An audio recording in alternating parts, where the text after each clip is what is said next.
Bonjour, je te salue et te donne la bienvenue à cette école de Alpha Prima Edu, une école qui est dédiée à la transmission, à la diffusion des connaissances de l'école de Marla et de la santé, le bien-être à travers le système quantique qu'elle a développé.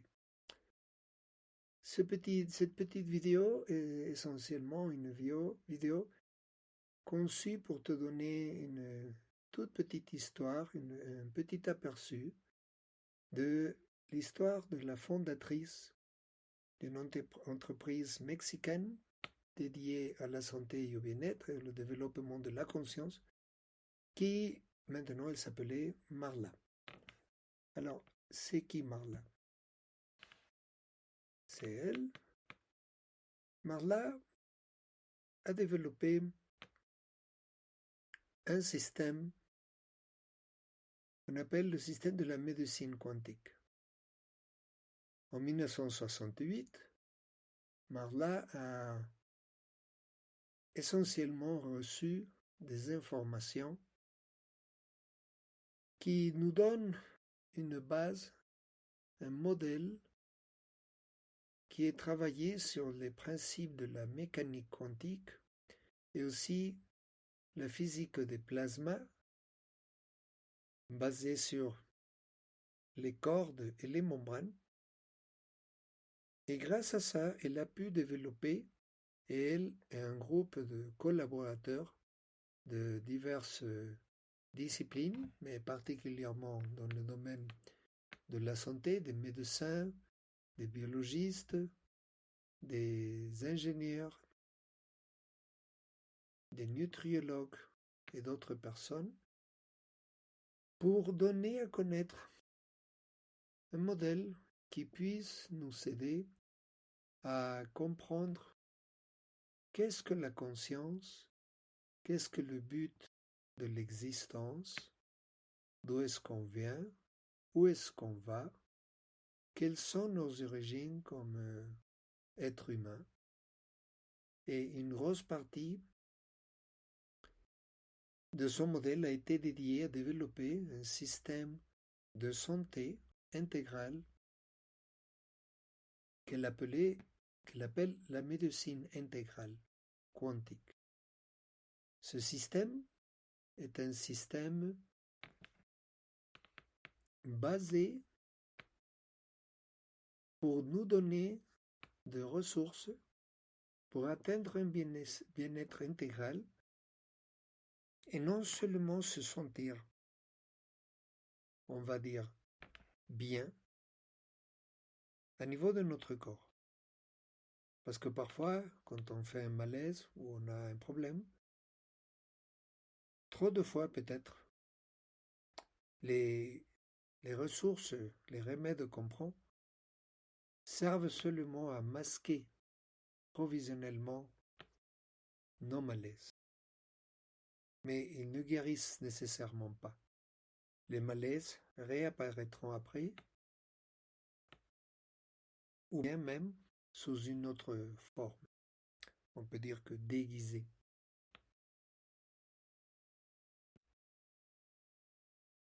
Je suis revenu. Alors,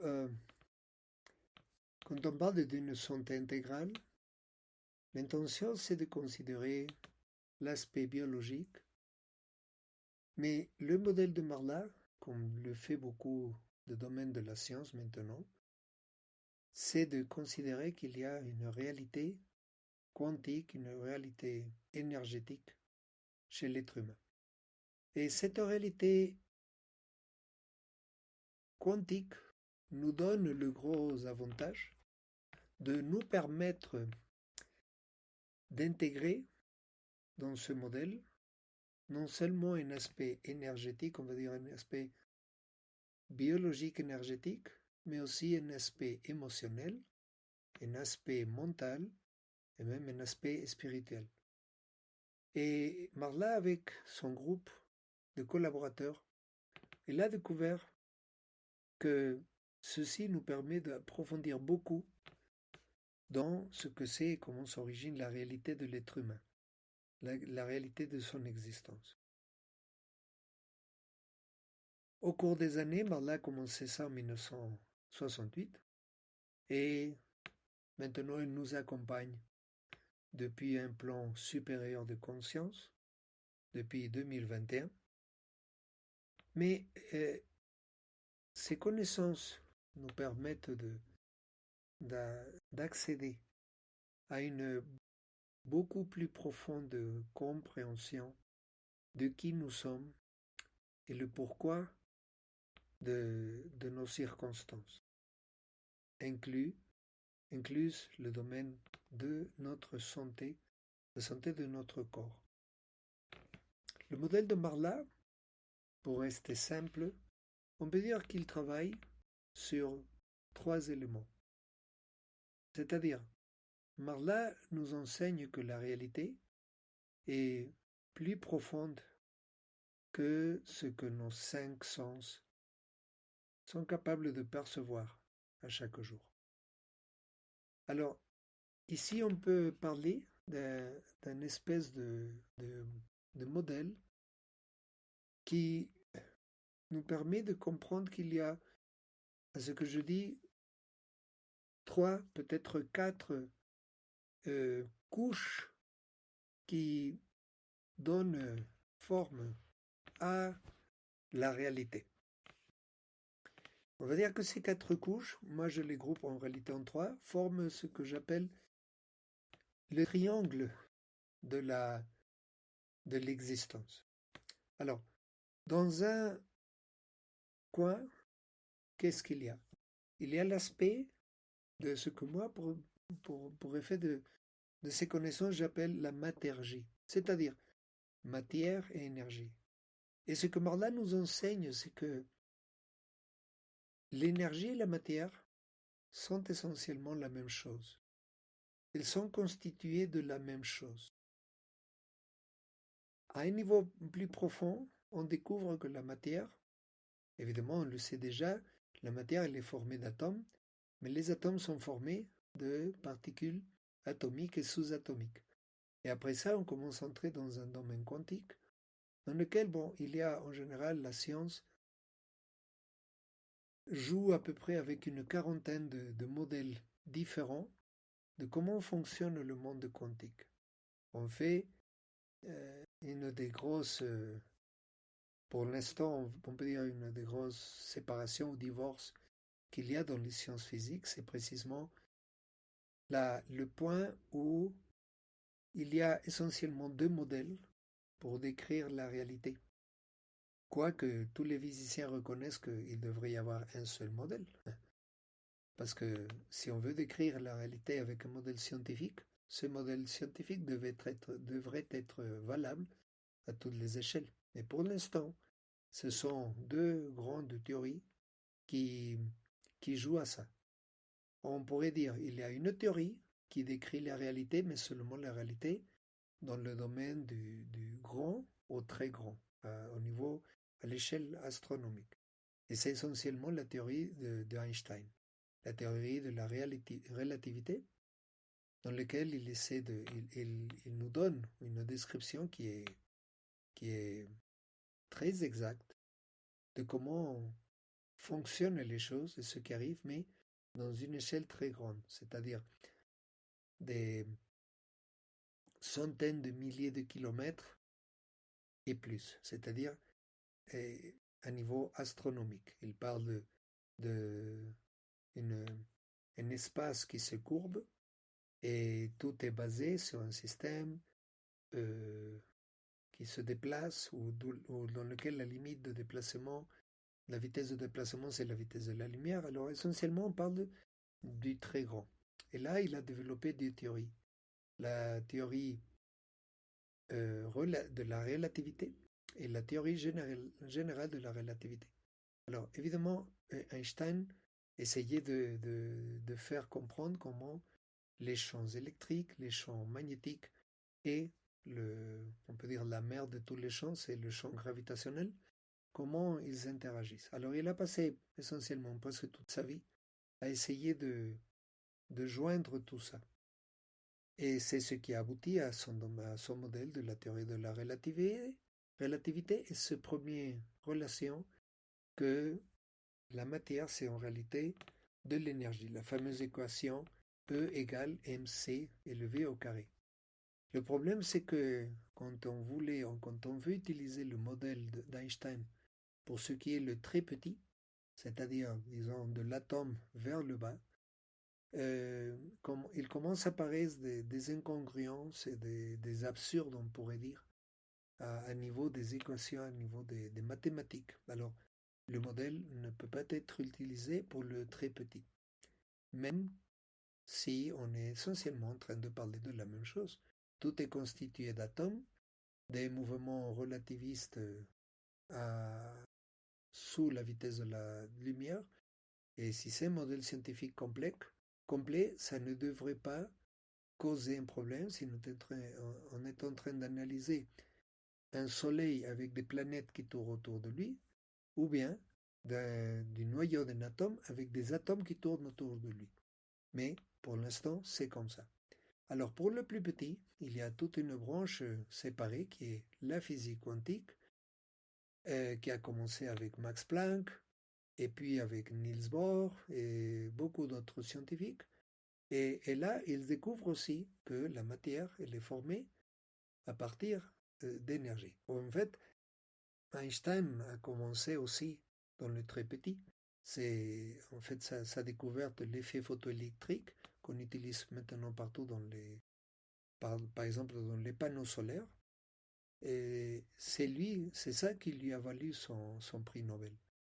Parce qu'il découvre qu'il y a une relation entre l'énergie d'un électron et la possibilité que cet électron produise un photon, c'est-à-dire une particule de masse zéro, qui se déplace dans le vide à la vitesse de la lumière et qui produit de la lumière.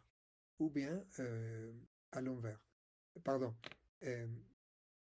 Oui, pardon, je me suis confondu. La lumière du soleil, par exemple, frappe un matériel et ce sont des photons qui arrivent et dans le matériel, ça produit des électrons, une charge électrique qui peut circuler. Ou dans l'autre côté, il y a des électrons qui circulent, par exemple, dans un LED et le LED produit de la lumière. Alors c'est une relation et on considère la lumière comme une énergie électromagnétique, alors on trouve cette relation. Et puis il a trouvé la relation à niveau de E égale mc au carré. Mais, comme je dis, cette théorie de la relativité ne permet pas, elle se remplit d'erreurs quand on essaie de décrire un atome, par exemple. Alors, il y a la mécanique quantique qui, elle pendant plus d'un siècle, a eu un énorme succès à décrire comment fonctionne le monde sous-atomique avec la théorie quantique. Le problème, c'est le même, c'est que quand on essaie d'aller à des échelles plus grandes, après l'atome,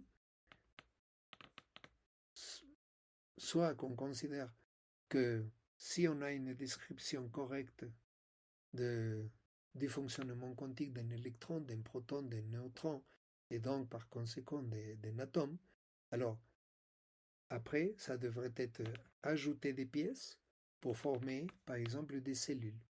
Et le problème, c'est que là, à partir de là, si on essaie d'expliquer le fonctionnement du monde macrocosmique, alors là, la mécanique quantique, elle se remplit d'erreurs. Alors, pendant un siècle, des physiciens ont développé différents modèles. Comme je disais, il y a plus d'une quarantaine à ce que je sais. Et ce qui arrive, c'est que chaque modèle, il est exact, mais dans un certain contexte.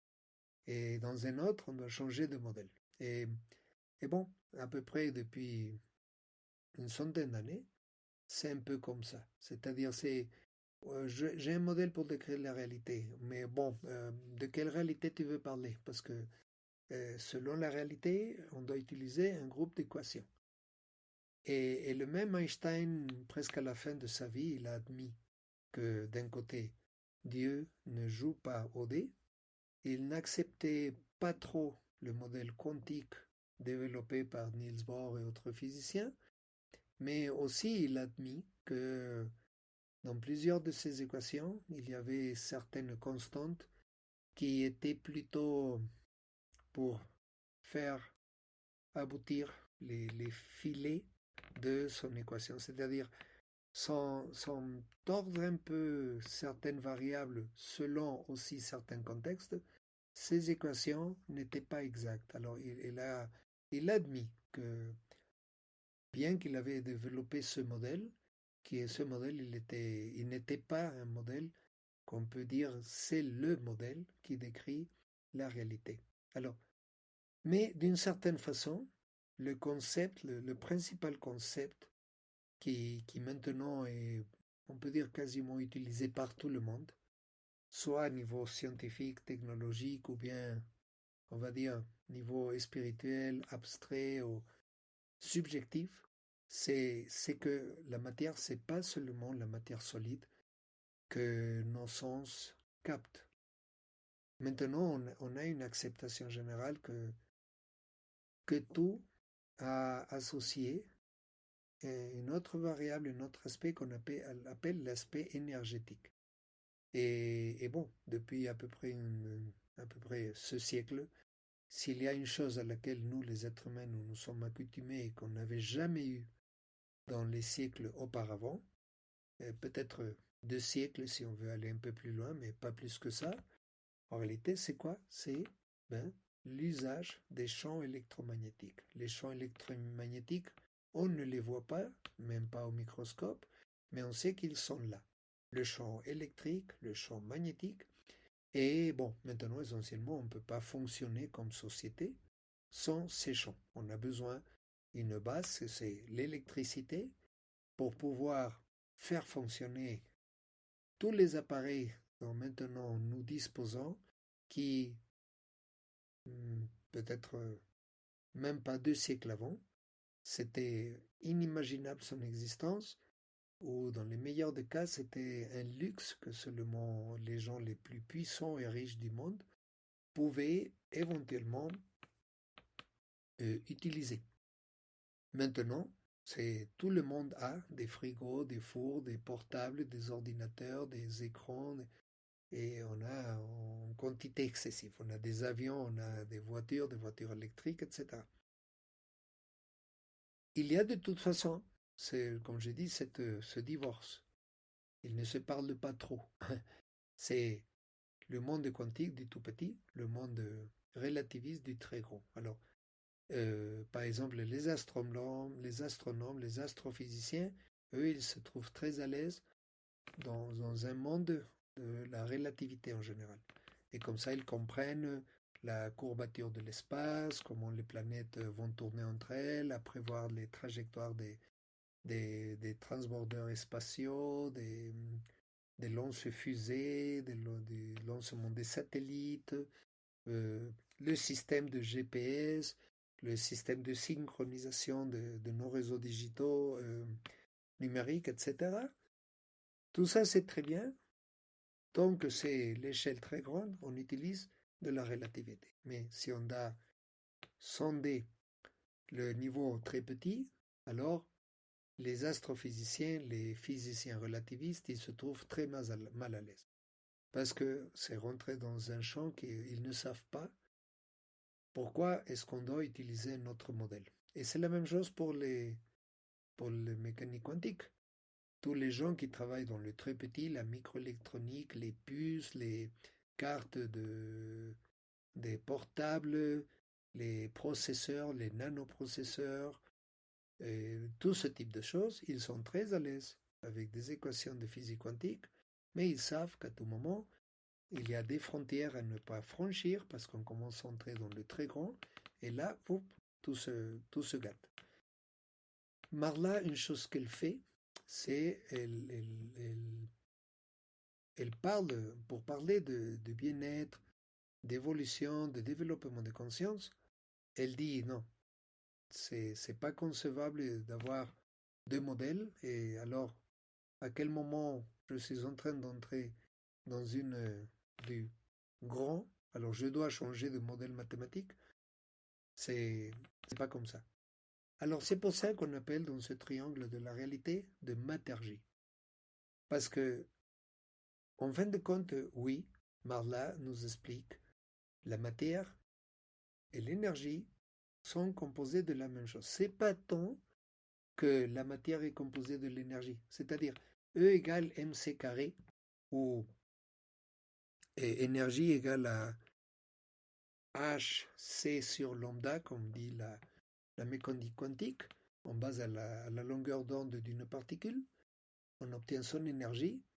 C'est plutôt parler que matière et énergie, ce sont deux éléments d'une même réalité qui sont formés à partir d'une base commune. Alors, évidemment, tu peux te demander comment est-ce que Marla a pu développer ce modèle, comment cette dame qui a donné des conférences pendant 51 années et a développé tout un modèle et toute une ressource de, essentiellement de degré médical pour des médecins, a pu développer un modèle qui lui unifie tout ça. Essentiellement, pour donner une brève histoire, c'est parce que, et Marla le disait, elle nous l'a toujours dit, c'est que en réalité ce modèle, elle n'a fait que l'établir et le mettre en lettres et en chiffres et en dessins, en figures. Elle était très claire, elle disait ce modèle il a été donné à moi par des gens qui ont une autre connaissance. Ce qui est arrivé, cette histoire commence en fait le 28 février 1968. Ici au Mexique, en ville de Mexico, Marla un jour sortait d'une grande surface. Marla était mère de 9 enfants et en plus elle a adopté 3. Et un jour elle faisait ses courses et dans le parking, elle a été abordée par 2 hommes qui l'ont appelée et lui ont dit Marla. Marla s'est retournée, il a vu 2 hommes très formellement vêtus avec cravate, etc. Et elle a dit oui. Elle avait un peu de manque de confiance. Et ils lui ont dit, nous sommes ici venus te chercher pour te proposer si tu veux travailler avec nous, pour développer et diffuser un modèle de santé différent à ce qu'il y a en général dans ce monde. Et Marla, elle n'avait pas du tout confiance à ce moment-là. Alors, simplement, elle a dit, pour l'instant, je ne peux pas rien dire. J'ai besoin que cette proposition me soit faite à ma maison, avec mon mari présent et ma famille. Parce que je ne peux pas parler de ça dans un simple parking d'une grande surface. C'est essentiellement l'excuse qu'elle a trouvée. Alors, elle est montée très vite à la voiture et elle est partie. Et comme tu sais, Ville de Mexico est une très grosse ville. À cette époque-là, Ville de Mexico avait à peu près 4 millions d'habitants. Alors, elle était bien grande. Mais ce qui est arrivé, c'est qu'un jour, c'était un dimanche, Marla était à sa maison. Son mari, il était là. Elle n'avait parlé de ça à personne.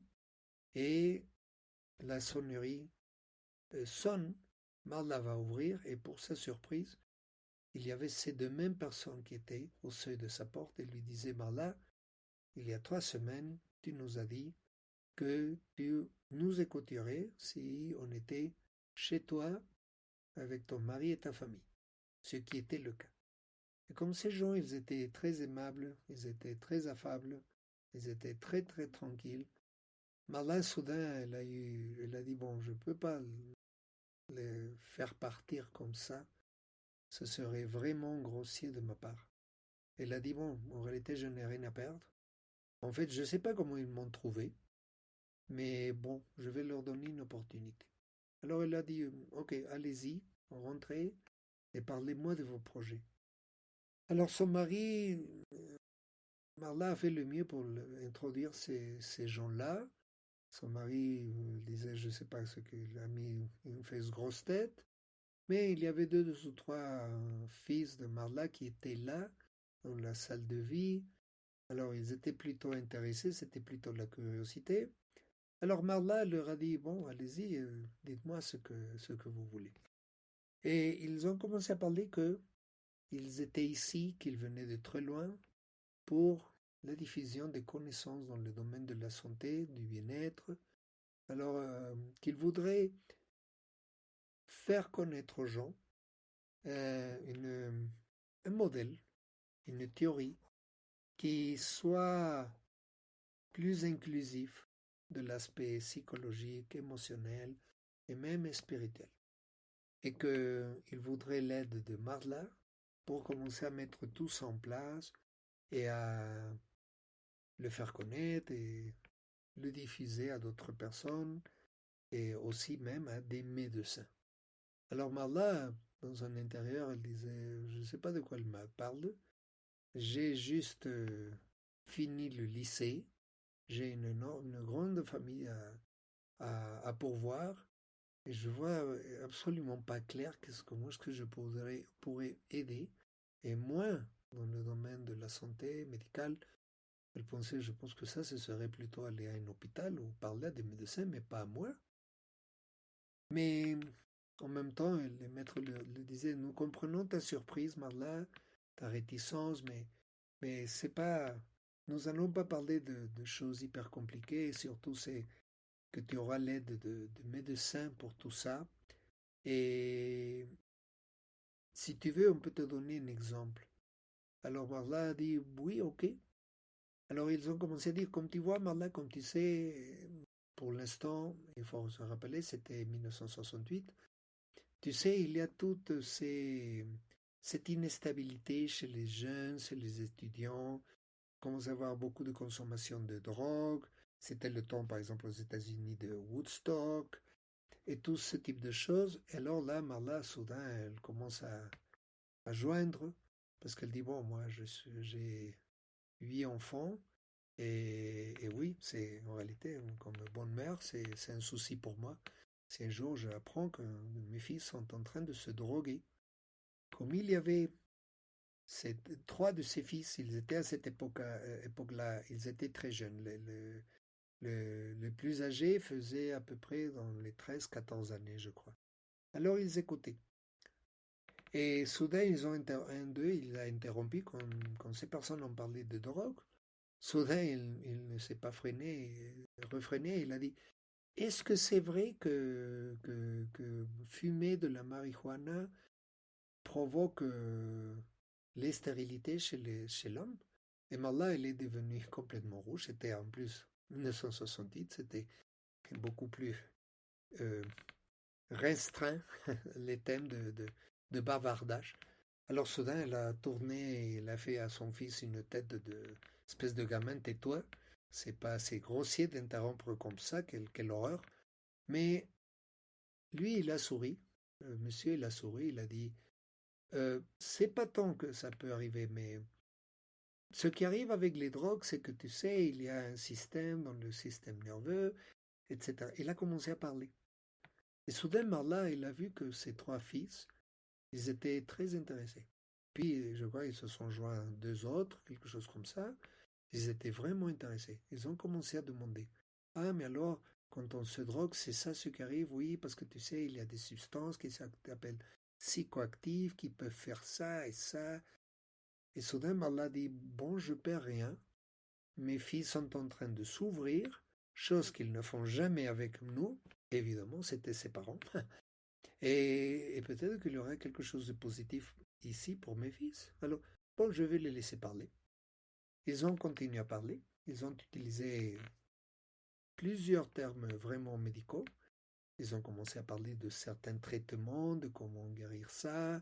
Ils ont commencé à parler de besoins psychologiques, de besoins émotionnels de la part du père, etc. Et Marlène disait, bon, en réalité, c'est assez intéressant.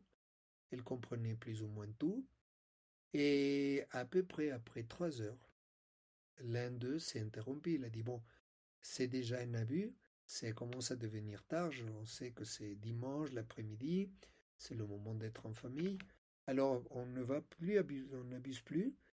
Si tu es d'accord, Marla, on pourrait revenir, je sais, peut-être en 3 semaines, et continuer à parler. Alors Marla, soudain, elle est revenue pied sur terre. Elle a dit, ah, c'est le moment, je profite pour leur dire, non, vous savez, je ne suis pas si intéressé que ça. Je ne vois pas à quoi ça m'intéresse. Ça a été bien pour mes enfants, mais bon, ils ne se droguent pas. Mais avant qu'elle puisse leur dire, un de ses fils a dit, est-ce que la prochaine fois on pourrait apporter des amis, on pourrait inviter des amis? Tu sais, j'ai un ami que son père, son frère aîné, il est en train d'étudier médecine et je suis sûr qu'il serait très intéressé à ce que vous parlez. Moi, j'ai pas tout compris, mais lui, il va comprendre, etc. Et soudain, Marla, il est très entre deux feux. Et le monsieur s'est retourné avec un sourire, il lui a dit, Marla, si tu es d'accord, on peut revenir. Sinon, on ne revient pas. Et les enfants, ils étaient, oui, oui, Marla, ma mère, maman, qu'ils reviennent, etc. J'ai plein de doutes, j'ai d'autres questions, etc. Alors Marla, elle a dit, bon, ok, oui, on se revoit en 3 semaines. Alors ils sont partis. 3 semaines après, ils sont revenus. Et oui, un des fils, il avait invité son frère, qui était en train d'étudier médecine, mais son frère, son père, il étudiait, il était un médecin. Et alors, ils avaient parlé de tout ça. Son père, il a été devenu très intéressé, il disait, mais des gens qui viennent d'où? Et à un moment donné, il y a quelqu'un qui a dit, comme Marla disait, bon, ils viennent de très loin, et l'a assumé par leur aspect, leur, leur aspect être tranquille, elle a assumé qu'ils doivent venir du Tibet ou de l'Inde, quelque chose comme ça. Alors, les gens commençaient à croire à assumer que c'était des gens du Tibet. Alors, le père, le papa de ce garçon, il a dit, des gens du Tibet qui parlent de drogue et des effets et tout ça. Moi, je veux entendre ça, c'est intéressant. Ou plutôt, c'est que peut-être ce n'est qu'une arnaque, mais je veux être là. Et cette personne, il avait invité 3 ou 4 collègues de l'hôpital où il travaillait, en plus avec différentes spécialités. Il y avait eu un psychologue, pardon, je crois que c'était un psychiatre, et il avait un neurologue, et je crois qu'un cardiologue. Alors déjà, c'était ce n'étaient pas des garçons de 13 ans, c'était maintenant des professionnels de la santé. Marla, elle était un peu surprise, mais bon, son fils lui dit, je l'ai invité, j'espère, madame, qu'il n'aura un problème, j'ai invité mon père, etc. Bon, la, les, les courtoisies de rigueur, elle a dit, bon, non, non, non, allez-y. Alors, ils se sont installés, ils ont repris le thème des drogues, mais en quelques minutes, vraiment, les médecins ont pris le devant. Ils ont commencé à demander des choses vraiment médicales parce que ils parlaient maintenant, cette personne, de choses vraiment médicales. Les fils de Marla, ils ont commencé à ennuyer, ils ne comprenaient plus rien. Alors ils sont partis et seulement l'étudiant et les docteurs sont restés. Et Marla voyait que les gens, ils étaient vraiment intéressés et non seulement intéressés, ils voyaient qu'ils étaient très confidents, ils étaient très... on voyait elle se donnait compte que il voyait qu'il parlait à des professionnels de la santé. Parce qu'elle voyait que les docteurs, maintenant, à un moment donné, elle disait, bon, maintenant ce sont des docteurs, je suppose que ces personnes n'auront pas le niveau, il y aura des moments où ils ne sauront pas quoi répondre. Mais non, c'était tout le contraire. Ces gens répondaient, les docteurs demandaient des choses encore plus complexes. À un moment donné même, ils parlaient de alors comment vous suggérez de faire une procédure chirurgicale, etc. Et ils répondaient. Et en plus, ils commençaient à répondre en termes de neurotransmetteurs, de pulsions électriques, de tension, de courant électrique, de particules atomiques, de chimie, de comment se forment des molécules. Il commençait à parler de mécanique quantique. Marlal disait, je comprenais absolument rien à tout ce qu'il parlait.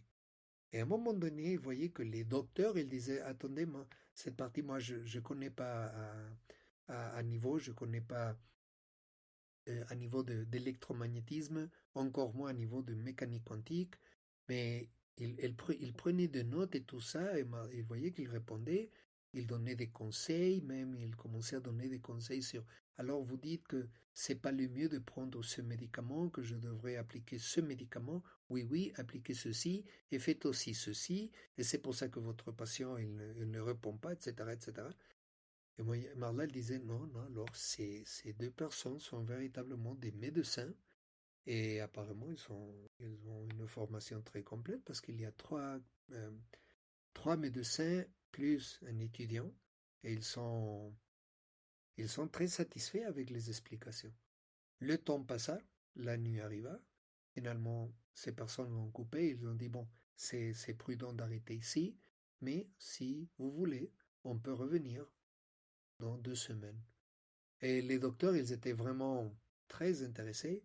Ils disaient, ah non, madame, oui, s'il vous plaît, moi, on voudrait continuer, j'ai plein d'autres doutes. En plus, vous savez, vous avez parlé de certains termes que moi, je ne comprends pas très bien, mais tu sais, vous savez, j'ai un ami ingénieur, électronicien, qui sera très sûrement intéressé de tous ces concepts. Et un autre dit, j'ai un ami physicien qui sera aussi intéressé à tous ces concepts. Alors Marla, elle était maintenant, elle disait, bon, bon, bon, ok, bon, oui, revenez, c'est son souci, si ça peut aider, oui, revenez. Alors, la, la, la, la réunion suivante, il y avait encore plus de médecins parce que chacun invitait notre collègue, des spécialistes maintenant, encore plus de spécialistes. Il y avait maintenant des ingénieurs, il y avait des physiciens. Et Marla disait, bon, la, la salle de vie, il n'y avait plus de place pour s'asseoir, ce type de choses. Ils ont repris, les gens portaient des doutes spécifiques, ils répondaient à tout. Ils répondaient aux ingénieurs, aux physiciens, aux médecins, et voilà, vous voyez qu'à un moment donné, c'était eux qui, qui commençaient à prendre des notes. On voyait qu'ils étudiaient, ces personnes même expliquaient des équations, ils aidaient à résoudre des problèmes d'ingénierie, et ça commençait comme ça. Et ça a duré à peu près 6 ou 7 mois. Commençait à revenir à chaque fois. À chaque fois, il y avait plus de monde. Il y avait maintenant aussi des musiciens, il y avait des biologistes, il y avait des nutriologues. Et je crois que à la fin, c'était un groupe d'une trentaine de personnes. Alors, continuez comme ça.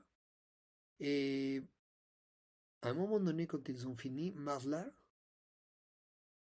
quand tout le monde était parti, leur a demandé, maintenant j'ai besoin de parler avec vous, j'ai besoin de faire une conversation, d'avoir une conversation. Et surtout, je vais vous demander d'où venez-vous et qui êtes-vous? Parce que maintenant, je vois, au début, je croyais que vous étiez, bon, quelque chose comme des guérisseurs. Mais après, je vois que non, que vous êtes des médecins et des médecins bien capables parce que je vois que vous répondez à des questions de toutes sortes, à tout type de spécialistes et plutôt vous les renseignez. Et je vois qu'il y a des médecins on voit qu'ils ont déjà des décennies en train de pratiquer, de mettre en pratique leurs connaissances, leur profession, alors c'est pas si facile. Et en plus, vous répondez à des ingénieurs, à des musiciens, à des physiciens. Vous avez toute une formation. Je ne savais pas qu'au Tibet, il y avait des écoles si profondément complexes pour la formation des personnes. Et alors, les personnes, ils ont un peu rigolé. Et ils ont dit, mais là, on n'a jamais dit que nous venions du Tibet. Alors Mala, elle a dit, ah oui, c'est vrai. Mais alors, d'où venez-vous? Et ils leur ont dit, comme tu as dit que nous venions de loin, toi, tu as assumé, on venait du Tibet. Mais en réalité, on ne vient pas du Tibet. La réalité, c'est un peu plus surprenante. Alors, si tu es prête, on va te le dire.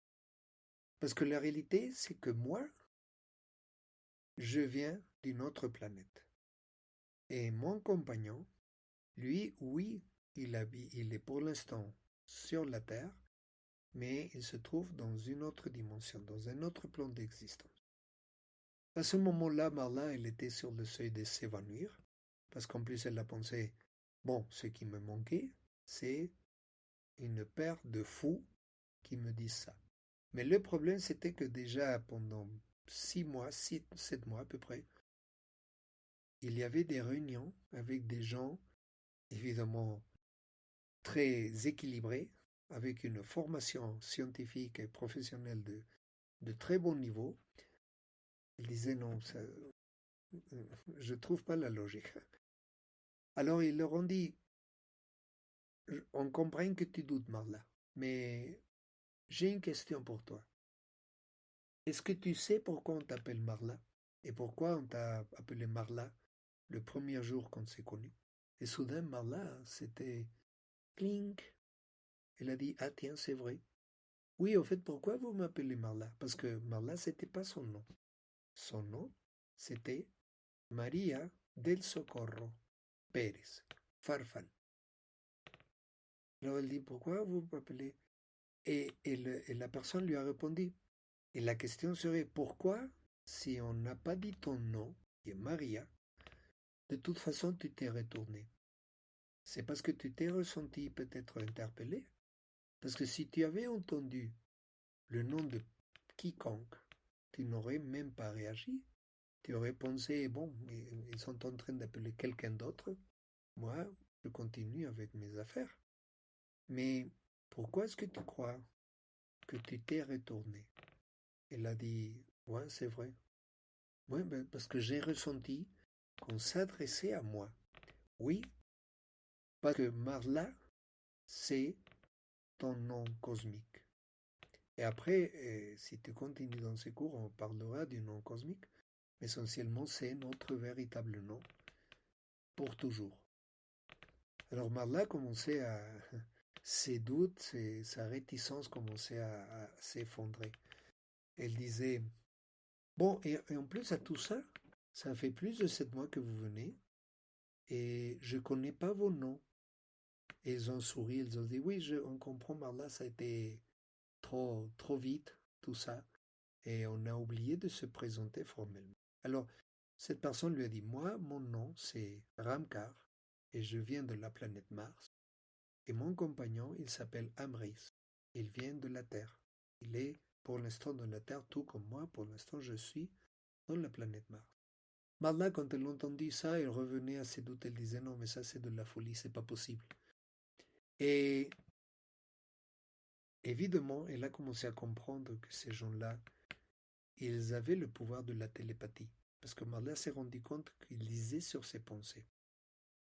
Parce que, à un moment où elle doutait, c'est comme si Ramkar répondait à ce qu'elle était en train de penser. Et lui dit, oui Marla, je sais que ça a l'air de la folie. Pour toi, ça a l'air de la folie.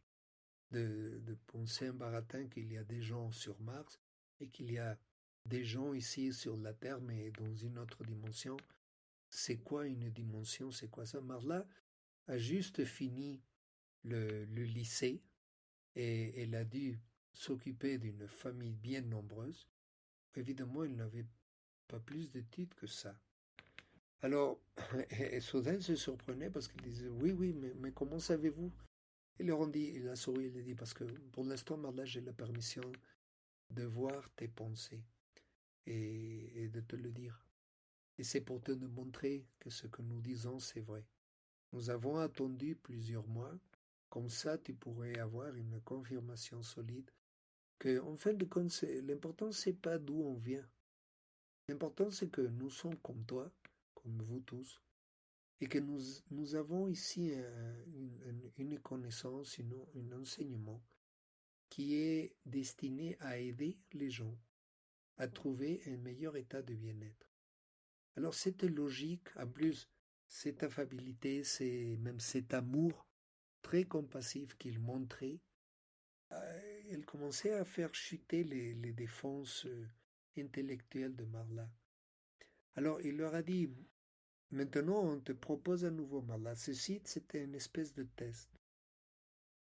On te demande, parce que pourquoi est-ce que nous sommes venus? Première question. Est-ce que vraiment tu crois que dans cette immensité infinie qu'est l'espace, plein d'étoiles, est-ce que tu ne crois pas qu'il y a d'autres planètes et voir qu'il y a plein de planètes qui soient aussi habitées par des êtres vivants comme toi, par des humains? Tu pourrais penser que ce soit logique qu'il y ait de la vie seulement sur la Terre. Alors, il faut que tu comprennes, je te rappelle que tout ça, c'est dans le contexte de 1968 et au Mexique. Alors, c'est pas dans les années 20 du XXe siècle que maintenant on a 60 années de films et de livres et pleines de progrès de la part de la science. On parle de Marla a connu ces personnes qu'on appelle les maîtres, les a connus avant même que le premier homme met un point sur la Lune. Même pas songer à parler d'aller sur Mars, ni des choses comme ça. Alors elle disait, bon, c'est vrai, c'est logique. Comme vous le dites, dit comme ça, plutôt ce serait extrêmement rare qu'on soit les seuls habitants dans tout l'espace, dans tout l'univers. Et c'est ce que Rankar lui disait. En plus, Marla. Alors Marla, il a demandé, mais alors qu'est-ce que vous faites ici? Pourquoi vous êtes venu?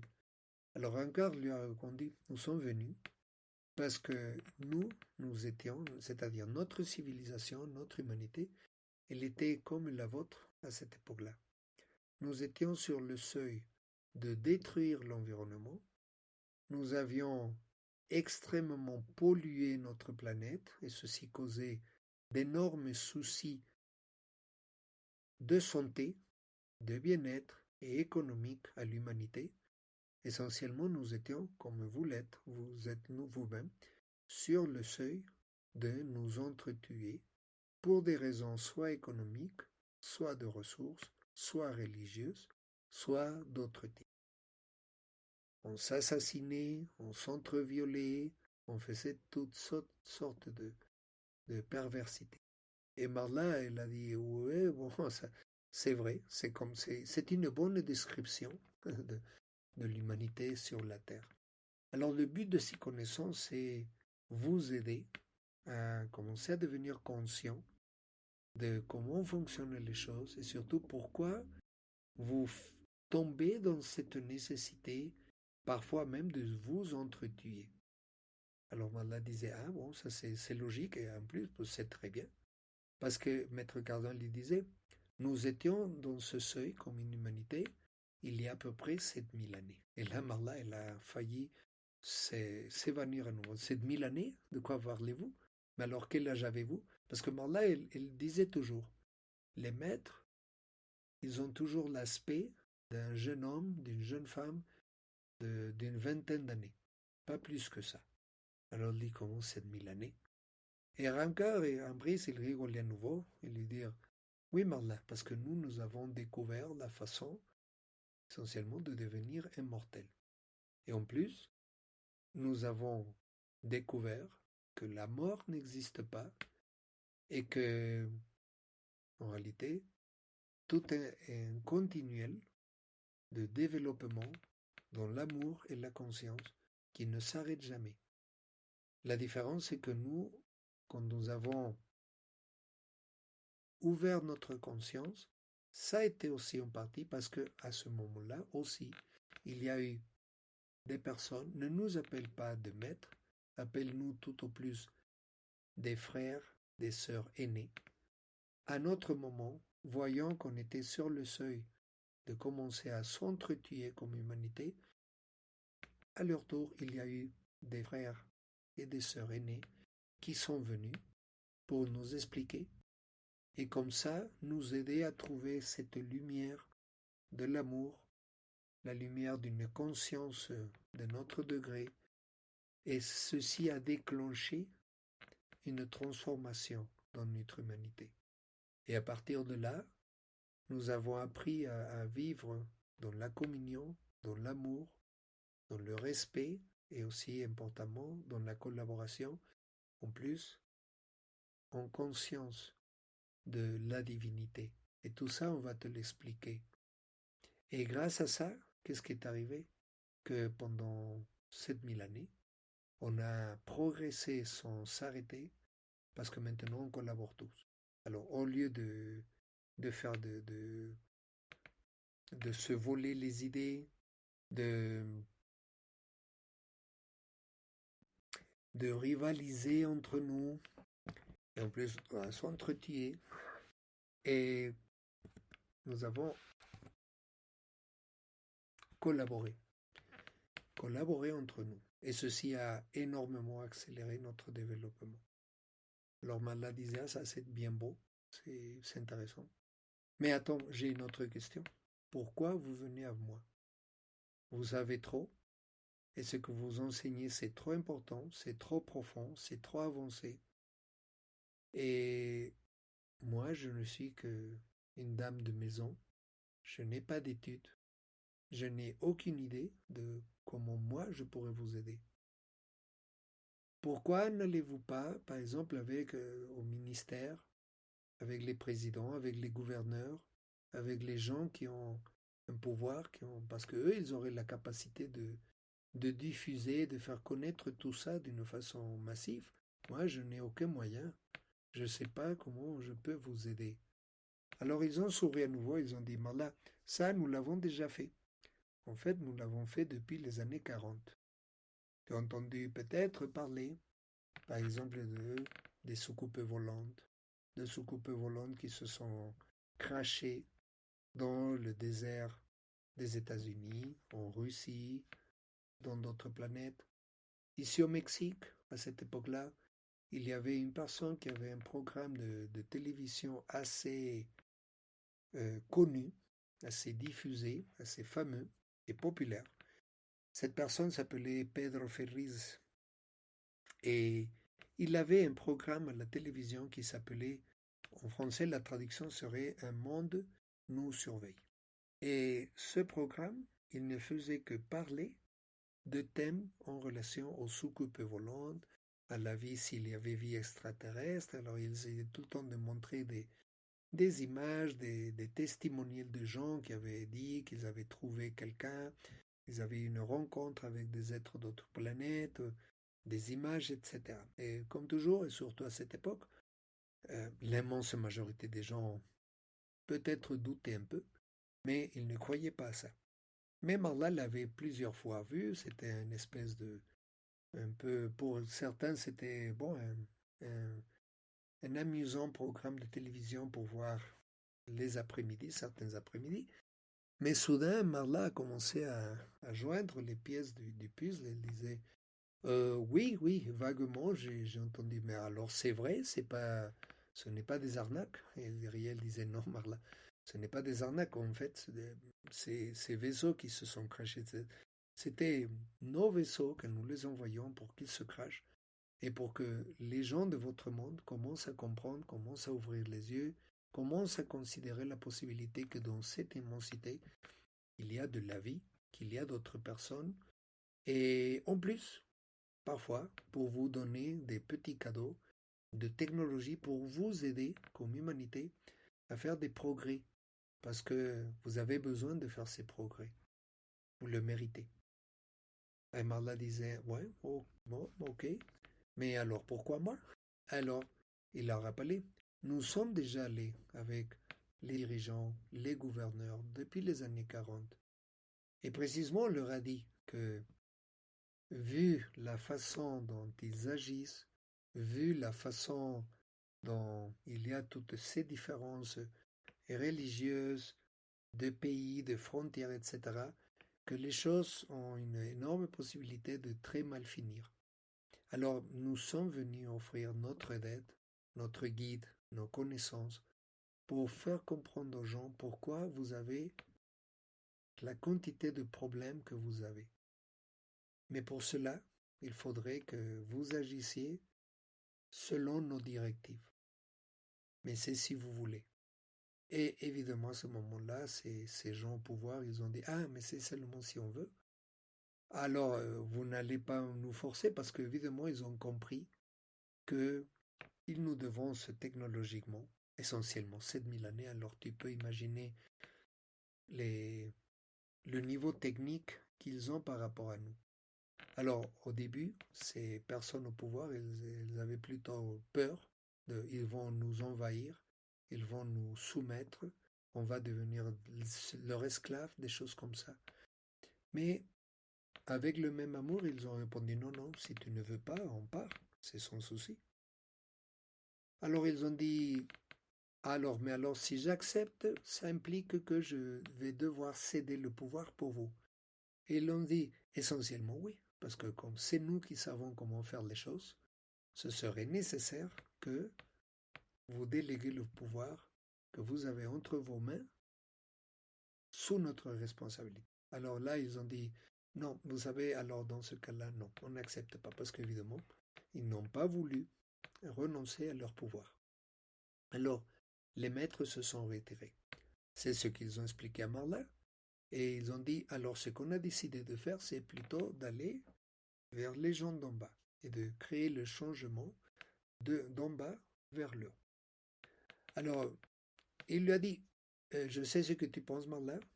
Première chose à savoir, c'est que tu n'es pas la seule. Et nous faisons partie d'un groupe, et en réalité, il y a 7 grands groupes qui viennent de différentes parties du système solaire et même au-delà. Et nous allons commencer à établir des relations, pas seulement avec toi, mais à peu près avec 15 000 personnes, desquelles l'idée c'est de travailler étroitement à peu près avec 500. Comme ça, s'il y a une personne qui transcende ce niveau de réalité, ou bien qu'elle veut s'arrêter, qu'elle ne veut plus continuer, ou pour n'importe quelle raison, on le respecte, mais alors on pourra travailler avec une autre personne.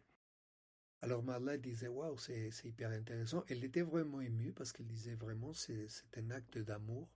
Si des gens d'une avance de 7000 années, par rapport à eux, on doit être des petits fourmis, des petits sauvages qui s'entretuent, qui ne comprennent rien. Et nous avons vraiment des ébats, des passions très très basses. Et eux, ils doivent être vraiment des gens hyper avancés. Mais alors elle disait, parce qu'elle avait encore des barrières, elle doutait. Alors elle disait, moi, mais spécifiquement pourquoi Marla? Alors ils leur ont dit, tu sais Marla, parce que ce qui arrive, c'est que ce qui n'est pas facile, c'est de trouver ces 15 000 personnes qui ont l'extraordinaire capacité latente de la télépathie. Parce que si bien au début nous serons présents, nous viendrons en présence pour te donner, pour t'enseigner et te transmettre l'information, après ce ne sera pas toujours comme ça. On ne peut pas être tout le temps ici. Le contact continuera, mais essentiellement de façon télépathique. Et il y a plusieurs types de façons de faire de la télépathie. Alors, mais tu as déjà la semence. Tu es jusqu'au point, presque au point. C'est seulement une question de te montrer comment aiguiser ses capacités et tu deviendras une télépathe de premier niveau et comme ça on pourra te contacter à distance. Marla continue à pas trop comprendre, mais elle disait bon, j'ai besoin de réfléchir. Ils lui ont dit excellent Marla, oui, on reviendra si ça te plaît en 2 semaines et tu nous donneras ta réponse définitive. Et si tu ne veux pas, c'est sans souci, on reviendra jamais. Alors Marla a pris ce temps pour réfléchir profondément.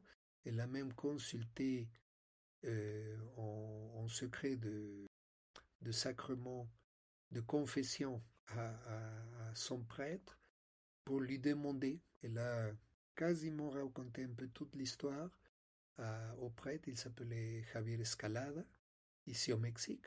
Et le prêtre lui a dit, c'est toi à décider si tu veux continuer avec ça ou non. Moi, la seule chose que je peux te dire, c'est que quoi que tu décides, navigue avec la voile de la foi et n'arrête jamais. Si ta décision est non, ne retourne jamais la vue.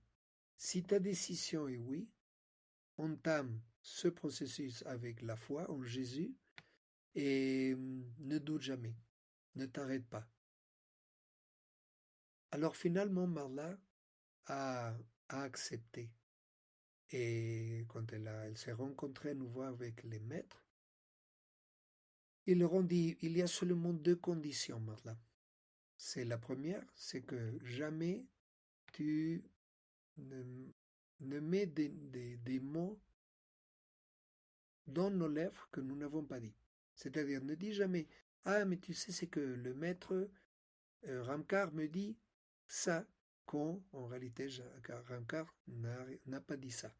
Ne l'utilise pas non plus comme un point d'avantage sur les autres dû au fait que tu auras de la télépathie, que tu es en contact avec nous et que grâce à ça, tu peux à un moment donné aussi utiliser ça comme un avantage dans le sens que peut-être un jour tu découvres télépathiquement avec tes facultés qu'un de tes fils a des problèmes, qu'il se drogue par exemple, ou qu'il est dans des mauvais pas, mais il ne te parle pas. N'utilise pas le fait de dire tu sais, Maître Kardec m'a dit que tu fais ceci, ou bien je suis en train de capter que tu fais ceci. Alors, il faut qu'on parle. Non. Tu pourras peut-être le savoir, mais n'utilise pas cette approche, parce qu'alors, tu vas te créer un karma, ce qu'on expliquera après.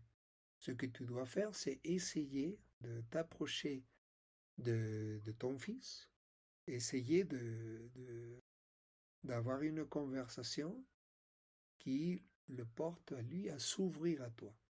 Et alors là, qu'il te raconte comme si tu ne savais rien. Mais n'utilise pas ça comme un avantage. Parce que c'est pas juste pour ton fils ou pour n'importe qui.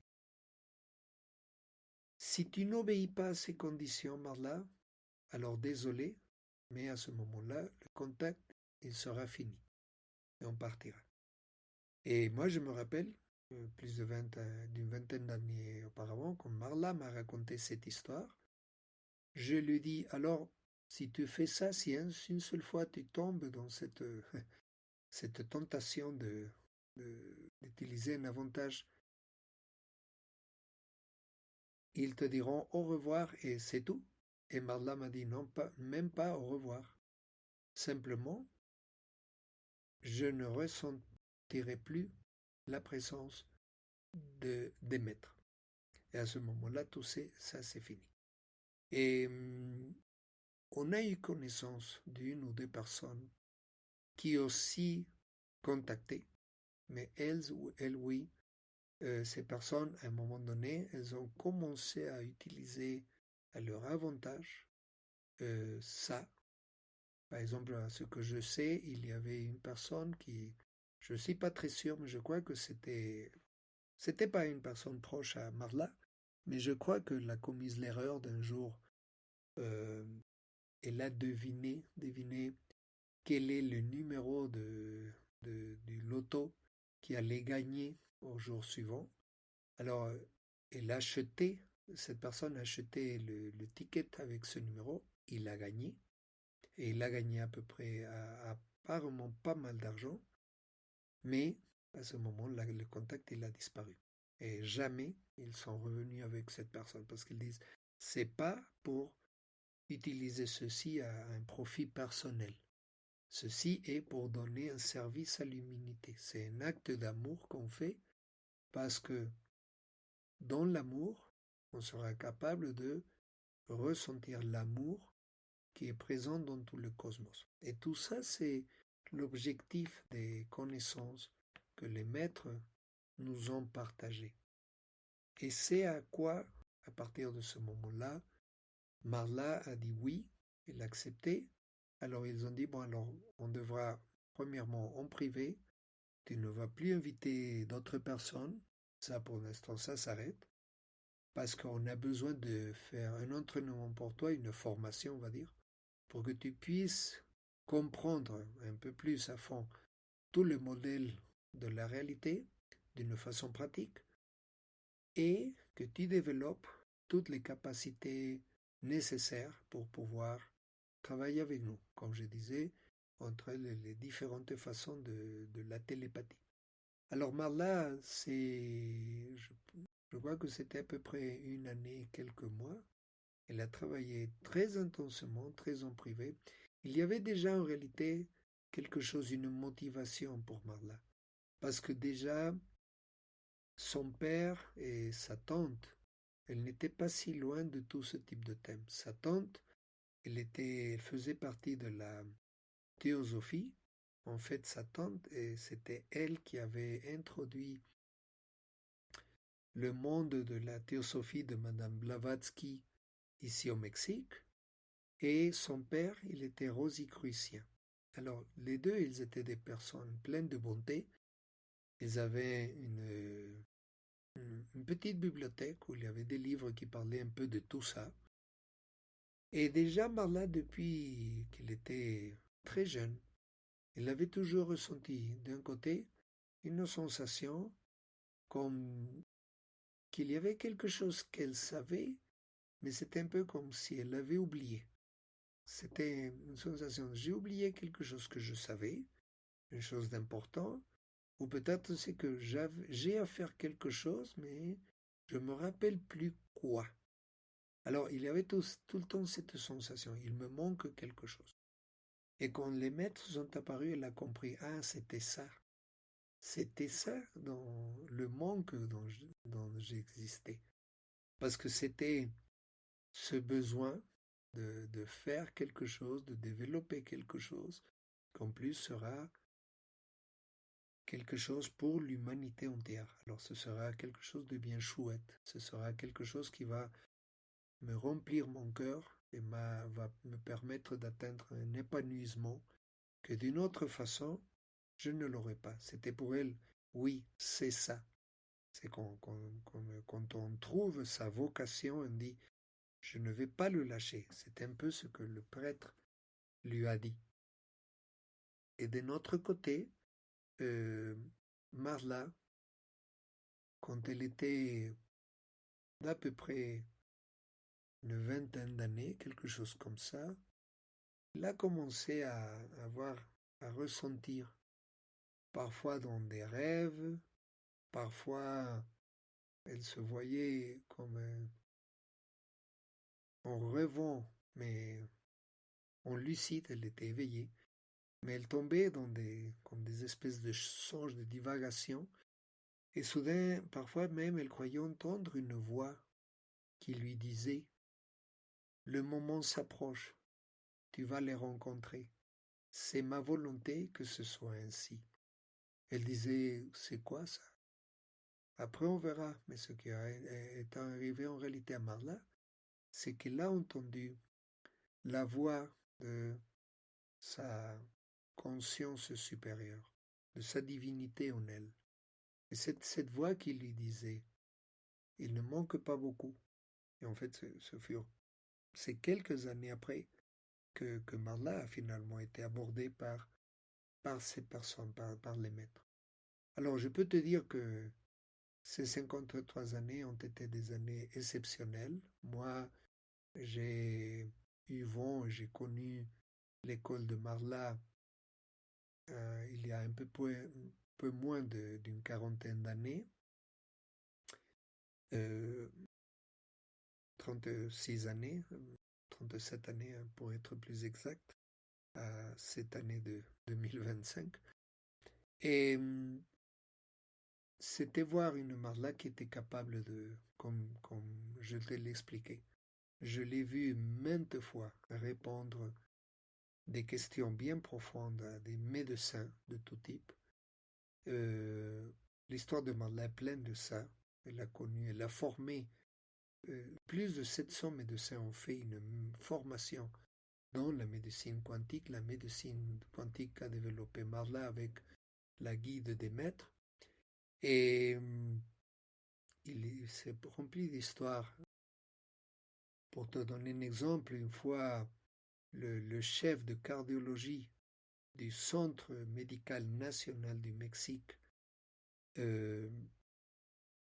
il a connu Marla, il a fait sa formation à Marla, et puis c'est la médecine qu'il appliquait pour ses patients. Et un jour, lui demandait quelque chose vraiment de profond à Marla, parce que Marla, c'est ce qu'elle disait au maître. Mais alors là, je vais avoir besoin de votre aide parce que moi, je ne suis pas médecin, je ne sais pas, je comprends rien à ça.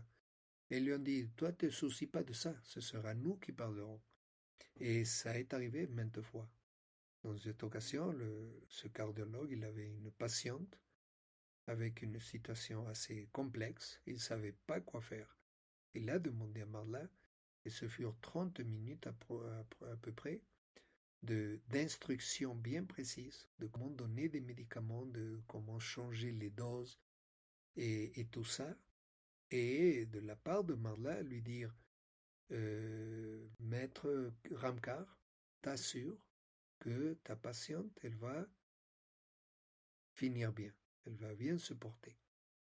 Alors, parler à un cardiologue pendant 30 minutes d'un cas de cardiologie que lui-même, il ne trouvait pas ni lui ni ses collègues à résoudre, c'est déjà dire quelque chose, c'est pas quelque chose de banal.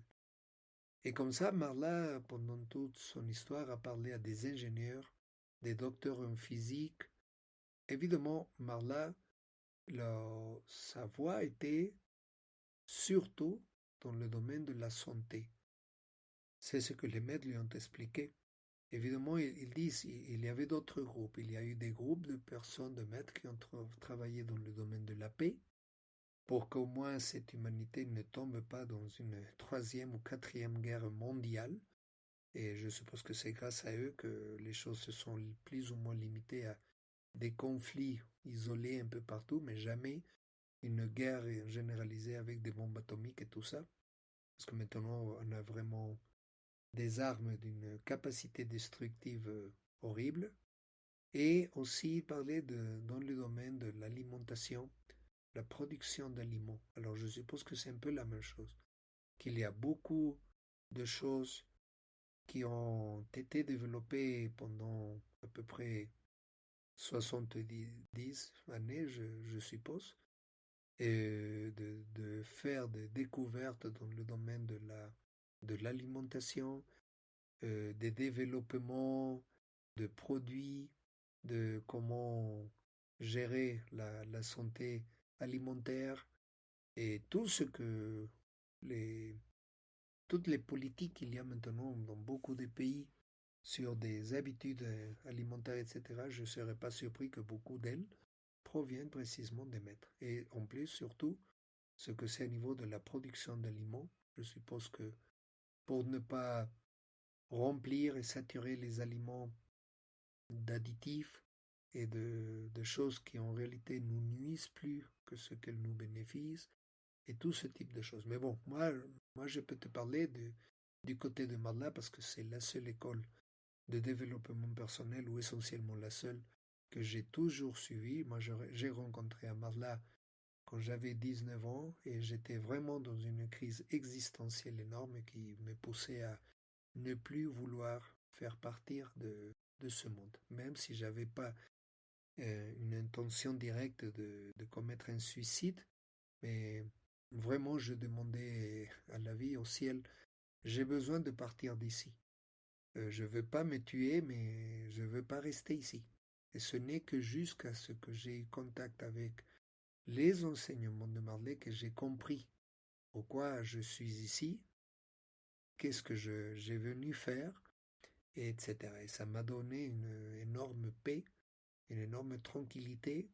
Et bon, je peux te dire que ça a été vraiment pour moi euh, la grâce d'un cadeau que d'une autre façon j'aurais jamais pu trouver.